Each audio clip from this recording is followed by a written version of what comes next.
When we think about technologies like LinkedIn or Facebook, these are allowing us to connect with each other, share information, go back and forth, and maybe enrich that information so that we have a better shared understanding of what's happening. We can execute that same concept within the data governance space with our metadata. So what do I mean by that? Here's an example. I'm a data scientist. I'm working with some data that maybe no one else understands, but I do. I am working with it day in and day out. I understand a lot of intricacies and some of the challenges with that data set.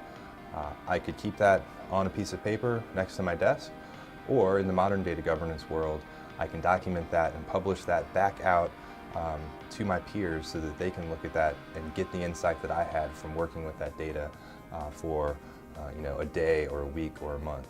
And what's even better is now my peer, who's also working with that data, maybe they have some different experience with it and have learned some different things about that data set. They can now go and capture and post that back to the crowdsourced information so that we now understand more about that data. And now we have two people collaborating on it. And maybe a third person comes in, a third data scientist, and uses a different part of that data set, and they can put the metadata and the discovery that they've had and the insights that they've had and capture that.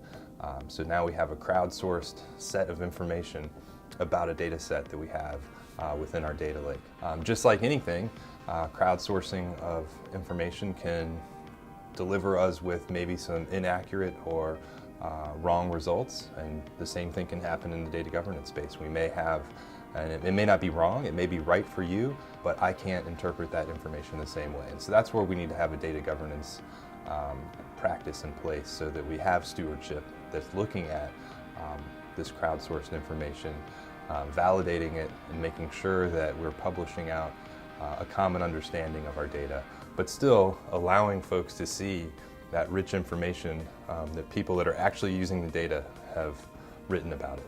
So we have the best of both worlds. We have a curated data set managed by our data stewardship team, and we have the detailed information about how people are actually using this data. So now we don't need a really large data governance team. We've spread that out to the people who are actually using the data, and it's more valuable to them because they know that this is coming from their peers who are actually using the data.